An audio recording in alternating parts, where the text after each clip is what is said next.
तो oxidation number हम लोग डिस्कस कर रहे हैं। अब ऑक्सीडेशन नंबर है क्या? वो एक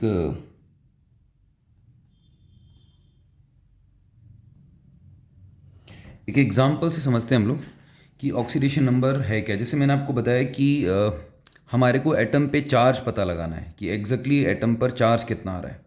और किसी भी एटम पर जो चार्ज आता है वो इलेक्ट्रॉन के शिफ्ट होने के कारण उसके ऊपर एक्वायर होता है।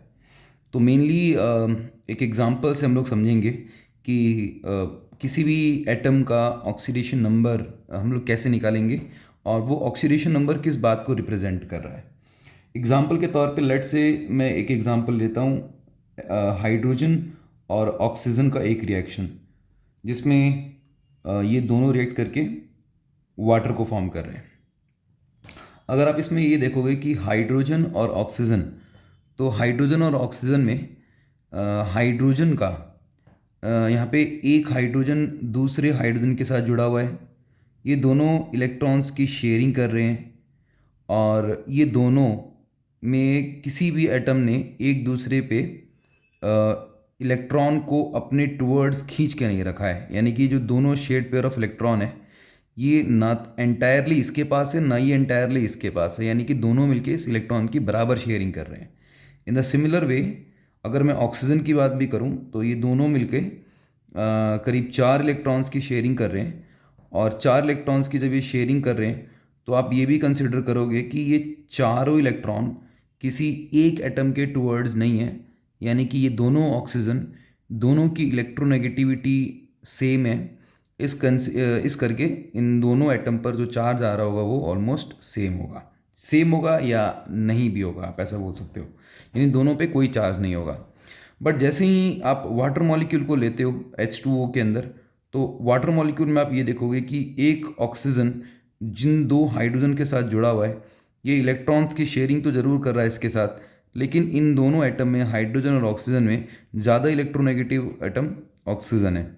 तो ऑक्सीजन ज़्यादा इलेक्ट्रोनेगेटिव होने के कारण ये जो शेयर्ड पेयर ऑफ इलेक्ट्रॉन आप देख रहे हो, दोनों जो हाइड्रोजन और ऑक्सीजन के दोनों के जो इलेक्ट्रॉन्स हैं, ये ज़्यादा न्यूक्लियस के करीब, ज़्यादा ये ऑक्सीजन के न्यूक्लियस के करीब होंगे।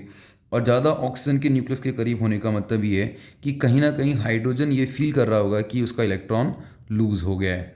तो ये मेनली हो क्यों रहा है ऐसा? क्योंकि इन दोनों एटम का एक इलेक्ट्रोनेगेटिविटी का डिफरेंस है। यानी कि ये एटम इन इलेक्ट्रॉन्स को अपने पास ज़्यादा खींच पा रहा है और ये एटम अपने खुद के इलेक्ट्रॉन को अपने न्यूक्लियस के पास नहीं रख पा रहा है। अब ऐसा करने से जो ये एटम है इस पे एक charge, kind of charge acquire हो रहा होगा, और इस पर भी एक चार्ज एक्वायर हो रहा होगा जो कि ऑक्सीजन पर एक नेगेटिव चार्ज, ये नेगेटिव चार्ज जैसा इस पे अपीयर हो रहा होगा और इस पे एक पॉजिटिव चार्ज जैसा अपीयर हो रहा होगा। इस पे पॉजिटिव चार्ज क्यों अपीयर हो रहा है और इस पे नेगेटिव चार्ज क्यों अपीयर हो रहा है, तो ये भी हम लोग समझ लेते हैं। क्योंकि इसके एटम के पास जितने भी इलेक्ट्रॉन्स पहले से थे, उसके अंदर एक इलेक्ट्रॉन हाइड्रोजन का अब इसके पास एक्स्ट्रा में आ रहा है। तो वो इलेक्ट्रॉन्स अपने साथ एक नेगेटिव चार्ज भी लेकर आ रहा है, इसलिए इस एटम के ऊपर एक नेगेटिव चार्ज एक्वायर हो रहा है और इस हाइड्रोजन के ऊपर एक पॉजिटिव चार्ज एक्वायर हो रहा है, क्योंकि इसके पास एक इलेक्ट्रॉन ये लेसर फील कर रहा है। तो अब हम लोग ये बोल सकते हैं, बट अगर मैं ये भी मान लूँ, क्योंकि ये जो बॉन्ड है ये कोवेलेंट बॉन्ड है, तो कोवेलेंट बॉन्ड होने के कारण ये दोनों एटम इस इलेक्ट्रॉन की शेयरिंग कर रहे थे। लेकिन ये ज़्यादा इलेक्ट्रोनेगेटिव होने के कारण ये जो एटम है इन इलेक्ट्रॉन्स को अपने पास खींच पा रहा है। और अगर मैं इन इलेक्ट्रॉन्स को ये मान लूँ कि ये इसने कंप्लीटली अपने ऊपर एक्वायर कर लिया है, तो उसके ऊपर एक नेगेटिव चार्ज आ जाएगा और उस नेगेटिव चार्ज को ही मैं एक नंबर से रिप्रेजेंट करूँगा और वो उसका ऑक्सीडेशन नंबर कहलाएगा। तो मान लेता हूँ कि अगर ऑक्सीजन ने एक इलेक्ट्रॉन अपने पास खींचा है तो उसके ऊपर एक -1 का चार्ज एक्वायर हो जाएगा, और हाइड्रोजन ने अपने ऊपर से एक इलेक्ट्रॉन जाने दिया है तो उसके ऊपर एक +1 चार्ज एक्वायर हो जाएगा। इसी हम लोग चार्ज को इन एटम का ऑक्सीडेशन स्टेट बोल रहे हैं, जो कि इस पर्टिकुलर मॉलिक्यूल के लिए स्पेसिफिक है। यानी कि आप दूसरे मॉलिक्यूल में आप देखोगे तो कोई ज़रूरी नहीं है कि ऑक्सीजन पे नेगेटिव चार्ज ही -1 चार्ज ही आ रहा होगा।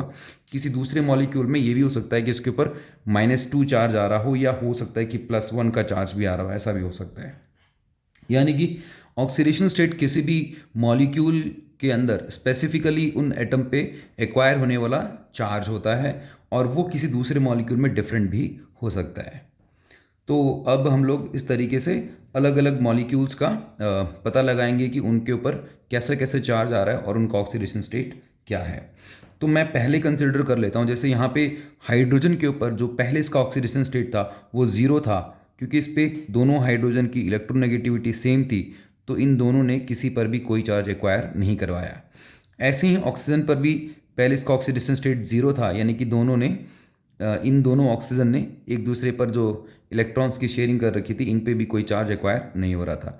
लेकिन in case of water, hydrogen पे हम लोग देख रहे हैं तो चार्ज +1 का आ रहा है और ऑक्सीजन पे हम लोग चार्ज देख रहे हैं तो -2 का आ रहा है। -2 का कैसे आ रहा है कि इस ऑक्सीजन ने इस हाइड्रोजन से एक इलेक्ट्रॉन खींचा और इस हाइड्रोजन से भी एक इलेक्ट्रॉन खींचा, तो कुल मिला के इसके ऊपर -1 और -1, यानी कि ओवरऑल देखा जाए तो -2 चार्ज इस पर अपीयर हो रहा है। तो इसका ऑक्सीजन स्टेट यहाँ पे -2 हो जाएगा। तो इस तरीके से हम लोग ये देख रहे हैं कि यहाँ पे हाइड्रोजन का जो ऑक्सीडेशन नंबर है, यानी कि ये ज़ीरो था और ये पहले ज़ीरो से अभी +1 हो चुका है। तो ज़ीरो से +1 का मतलब कि ये अगर हम लोग नंबर लाइन पे कंसिडर करें तो नंबर लाइन पे ये ज़ीरो से +1 की तरफ बढ़ रहा है, यानी कि राइट साइड में इंक्रीज़ हो रहा है। और ऑक्सीजन की बात करें तो ये ज़ीरो से -2 की तरफ इंक्रीज़ हो रहा है। तो ज़ीरो से -2 का मतलब कि नेगेटिव डायरेक्शन में जा रहा है ये, -1 -2। तो जो चीज़ लेफ़्ट डायरेक्शन में जा रहा है वो अपने आप को रिड्यूस कर रहा है और जो चीज़ राइट साइड में जा रहा है वो अपने आप को ऑक्सीडाइज कर रहा है ये। तो सिंपल है, मैं ये बोल सकता हूँ कि हाइड्रोजन ने अपने चार्ज को प्लस की तरफ इंक्रीज़ किया, दैट मीन्स ये ऑक्सीडाइज हुआ है, और ऑक्सीजन ने अपने चार्ज को नेगेटिव डायरेक्शन में इंक्रीज़ किया है, इसका मतलब इसका रिडक्शन हुआ है। तो चलिए इसमें कुछ और एग्जांपल्स लेके हम लोग समझ लेते हैं कि इस तरीके से पहले आप ये भी कंसिडर कर सकते हो कि यहाँ पे क्योंकि इस रिएक्शन के अंदर ऑक्सीडेशन, यानी एक एटम ने अपने आप को ऑक्सीडाइज किया और एक एटम ने अपने आप को रिड्यूस किया, तो इस तरीके से हम लोगों ने देखा कि ये दोनों ही केस इसके अंदर देखने को मिला, ऑक्सीडेशन और रिडक्शन। तो इसको हम लोग रिडॉक्स रिएक्शन बोल सकते हैं। और ऐसे और भी कई सारे एग्जाम्पल हम लोग लेके समझते हैं कि कौन कौन सी रिएक्शन या रिडॉक्स रिएक्शन को हम लोग कैसे पहचान सकते हैं।